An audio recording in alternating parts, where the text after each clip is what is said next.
I never thought I'd be put in a position where my own sister would betray my trust, but here we are. Last month, I let my sister borrow my car for what she said would be a quick errand. She had been having some financial trouble, and since we live in the same city, I didn't think much of it. I trusted her. She's my sister. Family is supposed to mean something, right? A week later, I got a notice in the mail. A speeding ticket? My stomach dropped when I read it.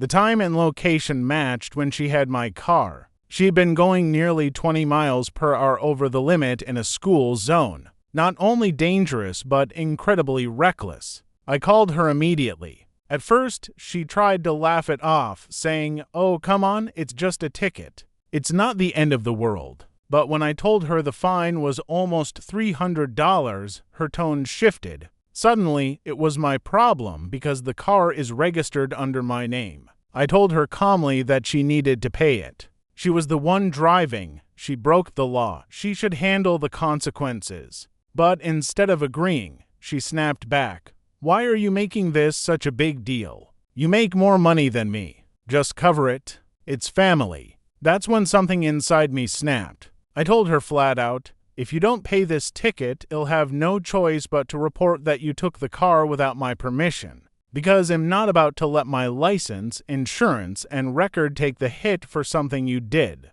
She went silent for a moment, then accused me of being manipulative, of threatening her. She said I was cruel for even considering reporting my own sister and that I cared more about money than family. But here is the truth. This isn't about money. It's about betrayal. I trusted her with something of mine, and she not only broke that trust by driving recklessly, but then tried to push the responsibility back on me. When I held her accountable, she twisted it into me being the villain. Now the rest of my family is weighing in. My mom says I'm being harsh and should just let it go, pay the ticket, and move on because family comes first. My dad, on the other hand, quietly told me I was right. Actions have consequences, and my sister needs to face them. Still, I can't shake the guilt. I never wanted to be in a position where I'd have to threaten my own sibling. But what choice did she leave me? So I'm here, asking strangers on the internet. Aitah for telling my sister that if she doesn't pay the speeding ticket she got with my car, I'll report her for taking it without my permission. The silence between me and my sister didn't last long. A few days after our fight, she came storming into my apartment without even knocking, ticket notice in hand, her face red with anger. "You're really going to do this to me?" she shouted the second the door closed behind her. "Report me to the cops. Your own sister. Over $300. I put my coffee mug down and tried to stay calm, but my hands trembled. This isn't about the money, and you know it.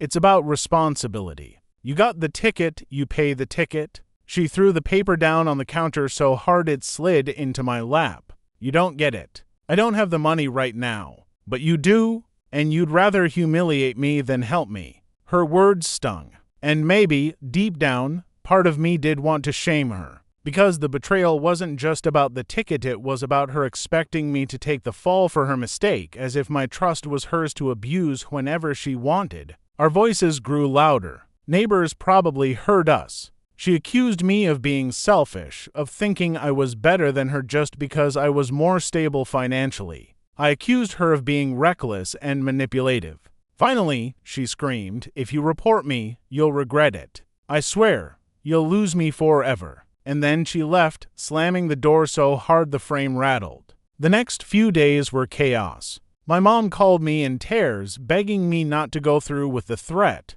She said family means forgiving, not punishing. My uncle texted me, saying I was being cold-hearted. My dad stayed silent, but I could tell he was quietly on my side. I started to wonder if I was being too harsh. Was protecting my own record worth destroying the bond with my sister? But then I remembered the look on her face when she told me to just cover it like it was nothing. No remorse. No acknowledgement that she'd put me at risk. The betrayal dug deeper the more I thought about it. And then it escalated. A week later, I got another letter. But this time, it wasn't just about the ticket. It was a warning about unpaid fines and potential legal consequences, license suspension, increased insurance, even a warrant if ignored. The weight of it settled like a stone in my chest. I called my sister immediately. No answer. I texted her screenshots. No reply. Hours later, she finally responded with one line, "I told you I can't pay.